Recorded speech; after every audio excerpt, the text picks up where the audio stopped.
Hello friends, welcome to my channel. तो friends, आज मैं आपसे कुछ परमानेंट फूलों वाले पौधों के नाम शेयर करने वाली हूं जिनको कि हम इस टाइम कटिंग से ग्रो कर सकते हैं।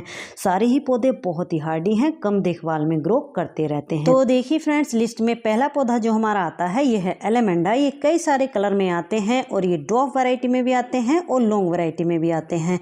दोनों ही तरह की वैरायटी को गमले में आसानी से ग्रो किया जा सकता है।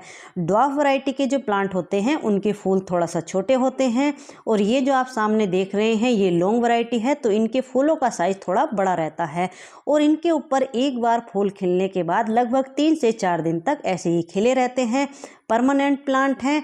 लगभग जुलाई से इनमें फ्लावरिंग स्टार्ट हो जाती है, यानी कि जब एक आध बारिश हो जाती है तो इनमें फ्लावरिंग स्टार्ट हो जाती है। नेक्स्ट जो आप सामने देख रहे हैं ये इसका डार्क पर्पल कलर है। इसके फूलों का साइज थोड़ा सा बड़ा रहता है और ये भी जुलाई से फ्लावरिंग स्टार्ट कर देते हैं। लगभग अक्टूबर तक इनमें फ्लावरिंग होती रहती है। दोनों ही तरह के एलेमेंडा को कटिंग से बहुत ईजिली ग्रो किया जा सकता है। लगभग 5 से 6 इंच की इनकी कटिंग लीजिए, किसी भी सोयल में लगा दीजिए। इस टाइम पर बहुत ही तेजी से इनकी कटिंग ग्रो हो जाएगी। नेक्स्ट प्लांट है ये नाग चंपा। इसमें इस तरह से गुच्छों में फ्लावरिंग होती है और ये भी बहुत ही हार्डी, कम देखभाल में ग्रो होने वाला पौधा है। लगभग जून से लेके अक्टूबर तक लगातार फ्लावरिंग करता रहता है और कटिंग से बहुत ही आसानी से लग जाता है। नेक्स्ट देखिए ये चंपा, देसी वाली चंपा। ये कई सारे कलर्स में आती है, पिंक, रेड, येलो, व्हाइट। और देखिए इसमें भी ये इस तरह से स्टिक निकलती है, तो ये स्टिक ऊपर जाके इनमें बड्स बनती हैं, तो तब इनमें फ्लावरिंग होती है। कटिंग से ये बहुत ही आसानी से ग्रो हो जाती हैं। इनके प्लांट आपको कहीं रोड साइड या फिर पार्क में या फिर पेट्रोल पंप पर बड़े बड़े से नज़र आ जाएंगे, तो वहाँ से आप इनकी कटिंग ले आइए। बहुत ही आसानी से ये कटिंग से ग्रो हो जाते हैं। नेक्स्ट प्लांट है ये यूफोर्बिया मिली। ये भी 4-5 कलर में आते हैं, रेड, पिंक, येलो, व्हाइट। ये प्लांट तो इतने हार्डी होते हैं कि चाहे सर्दी हो, गर्मी हो या फिर बरसात का मौसम हो, कहीं पर भी आप इनको रख दीजिए। इनके ऊपर जब एक बार फूल खिल जाते हैं तो लगभग 1 से 1.5 महीने तक ऐसे ही खिले रहते हैं और ये भी कटिंग से आसानी से ग्रो हो जाते हैं, तो इनको भी आप इस टाइम कटिंग से ग्रो कर सकते हैं। नेक्स्ट प्लांट है ये हाइब्रिड हिबिस्कस या फिर गुड़हल भी इसको बोलते हैं। ये भी बहुत सारे कलर्स में आते हैं, येलो, पिंक, व्हाइट, ऑरेंज, इस तरह से करके। मेरे पास लगभग इनके 8 से 10 कलर हैं। ये सिंगल पेटल में भी आते हैं और डबल पेटल में भी आते हैं। ये भी लगभग पूरा साल ही फ्लावरिंग करते हैं। विंटर में जब फॉग वगैरह बहुत ज़्यादा पड़ने लगती है या फिर समर में बहुत ज़्यादा गर्मी पड़ती है, उस टाइम पर ये अपनी फ्लावरिंग बंद कर देते हैं। ये देसी हिबिस्कस है। इसमें भी 3 कलर आते हैं, रेड, व्हाइट और पिंक। इन सभी को कटिंग से आसानी से ग्रो किया जा सकता है। नेक्स्ट प्लांट है देखिए ये मोगरा, स्टार जैस्मीन या फिर बेला के नाम से भी इसको जाना जाता है। इसके फूलों में से बहुत ही अच्छी खुशबू आती है। ये प्लांट भी अप्रैल से लेके अक्टूबर तक लगातार फ्लावरिंग करता रहता है। बहुत ही हार्डी पौधा है। एक बार आपके गार्डन में आ गया तो हमेशा के लिए आपके गार्डन में बना रहेगा। बिना देखभाल में ग्रो होने वाला ये पौधा है। कटिंग से बहुत ही आसानी से ग्रो हो जाता है। नेक्स्ट प्लांट है ये टिकोमा। ये भी 3-4 कलर में आते हैं, ऑरेंज, येलो, पिंक। इनकी कटिंग भी आसानी से लग जाती है। ये भी समर लविंग प्लांट है। लगभग अप्रैल से इनमें फ्लावरिंग स्टार्ट हो जाती है और इनको अगर सनलाइट अच्छे से मिलती रहे तो इनमें तो लगभग नवंबर तक फ्लावरिंग होती है। नेक्स्ट प्लांट है ये मधुकामनी। ये ड्वार्फ वैरायटी में भी आते हैं और लॉन्ग वैरायटी में भी आते हैं। ये जो आप सामने देख रहे हैं ये इनकी लॉन्ग वैरायटी है।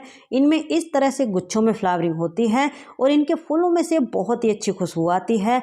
कटिंग से आसानी से ये ग्रो हो जाते हैं, तो इनको भी आप इस टाइम कटिंग से ग्रो कर सकते हैं। नेक्स्ट है ये रेड पैंडा। इसको फर्स्ट लव प्लांट के नाम से भी जाना जाता है। ये भी 2-3 कलर में आता है, रेड, ऑरेंज, येलो। और ये पोलिनेटर को बहुत ज़्यादा अट्रैक्ट करता है क्योंकि इसके फूलों में से भी बहुत ही अच्छी खुशबू आती है और ये प्लांट भी कटिंग से इजीली ग्रो हो जाता है। नेक्स्ट है देखिए ये हरसिंगार या फिर पारिजात के नाम से इसको जाना जाता है।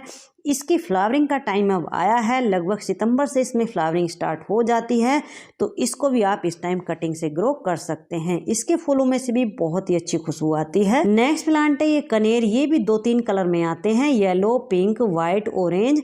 और इसके जो प्लांट हैं अगर ज़मीन में लगे हुए हों तो काफ़ी बड़े बड़े से हो जाते हैं, लेकिन मैंने इनको गमले में ही लगा रखा है, तो इनको आप गमले में भी लगा सकते हैं। कटिंग से ये बहुत ही आसानी से ग्रो हो जाते हैं।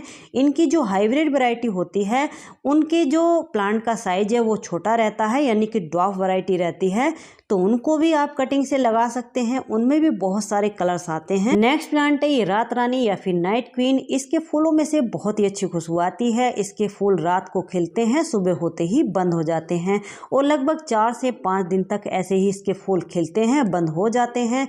कटिंग से ये बहुत ही आसानी से लग जाता है, तो इसको भी आप इस टाइम ग्रो कर सकते हैं। नेक्स्ट है देखिए देसी रोज। देसी रोज को भी आप इस टाइम पर कटिंग से ग्रो कर सकते हैं, क्योंकि देसी रोज की जो कटिंग होती है वो ईजिली ग्रो हो जाती है और हाइब्रिड वाले की कटिंग थोड़ा मुश्किल से ग्रो होती है। नेक्स्ट प्लांट है ये विनका। विनका में चाहे हाइब्रिड हो या फिर देसी वाले हो, इनकी कटिंग हमें लगानी ही पड़ती है, क्योंकि इनका प्लांट बहुत ज़्यादा दिनों तक नहीं चलता है। तो ये भी बहुत सारे कलर्स रंगों में आते हैं और इनकी कटिंग भी आसानी से लग जाती है, तो इनकी कटिंग को भी आप इस टाइम ग्रो कर सकते हैं। नेक्स्ट है देखिए पर्पल हार्ट। इसमें इस तरह से छोटे छोटे से फ्लावर आते हैं और इसके फ्लावर्स भी अगर ना आए तो जहाँ भी ये गार्डन में रखा हुआ होता है वहाँ अलग ही नज़र आता है। बहुत ही हार्डी प्लांट होता है। इसको आप हैंगिंग बास्केट में या फिर किसी भी छोटे से छोटे पॉट में इजीली ये ग्रो कर जाता है। नेक्स्ट है देखिए मैक्सिकन पिटूनिया। ये प्लांट भी लगभग पूरा साल ही फ्लावरिंग करता है और एक बार आपके गार्डन में अगर आ गया तो इसके ऊपर सीड्स बनते हैं, तो इसके सीड्स जहाँ जहाँ गिरते रहते हैं वहाँ वहाँ इसका न्यू प्लांट तैयार होता रहता है।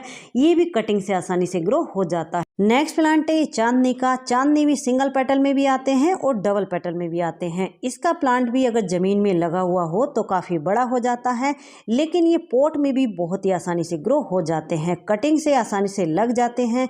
इनमें भी लगभग अप्रैल से लेके अक्टूबर तक लगातार फ्लावरिंग होती रहती है। नेक्स्ट प्लांट है ये गार्डेनिया या फिर गंधराज भी इसको बोलते हैं। इसके फूलों में से भी बहुत ही अच्छी खुशबू आती है और इसके जो फूलों का साइज होता है काफ़ी बड़ा होता है। जैसे देसी रोज खिलते हैं कुछ इस तरह से इसके फ्लावर खिलते हैं। इनको भी कटिंग से बहुत ही आसानी से ग्रो किया जा सकता है, तो इनकी कटिंग को भी आप इस टाइम लगा सकते हैं। नेक्स्ट देखिए बोगनवेलिया। बोगनवेलिया को आप प्लांट की तरह भी ग्रो कर सकते हैं और एक बेल की तरह भी ग्रो कर सकते हैं। ये भी बहुत सारे कलर्स में आती हैं, red, pink, orange, white. Cutting से बहुत ही आसानी से ग्रो हो जाती हैं और ये तो लगभग पूरा साल ही फ्लावरिंग करती हैं। नेक्स्ट प्लांट है ये मॉस रोज पोर्चुलाका या फिर 9 o'clock के नाम से भी इसको जाना जाता है। ये भी बहुत सारे कलर्स में आते हैं, वाइट, ऑरेंज, पिंक, रेड, इस तरह से करके। इनको भी आप इस टाइम कटिंग से ग्रो कर सकते हैं। नेक्स्ट प्लांट है ये पर्सलेन। पर्सलेन को भी आप इस टाइम कटिंग से ग्रो कर लीजिए। ये भी बहुत सारे कलर्स में आते हैं और ये तो लगभग अक्टूबर तक फ्लावरिंग करते रहते हैं। अगर इनको सनलाइट अच्छे से मिलती रहे तो अक्टूबर तक भी ये खिलते रहते हैं। नेक्स्ट प्लांट है ये गोरी चोरी का। ये टिकोमा की फैमिली से ही बिलोंग करता है। अगर जमीन में लगा हुआ इसका प्लांट होता है तो काफी बड़ा हो जाता है, लेकिन इसको हम पॉट में भी ग्रो कर सकते हैं और कटिंग से बहुत ही आसानी से ये लग जाता है और इस पर पॉलिनेटर बहुत ज़्यादा अट्रैक्ट होते हैं। तो चलिए फ्रेंड्स, कैसी लगी आज की ये वीडियो? अच्छी लगी हो तो लाइक शेयर कमेंट कीजिए और अगर आप मेरे चैनल पे न्यू हैं तो प्लीज़ मेरे चैनल को सब्सक्राइब भी कर लीजिए। Thank you.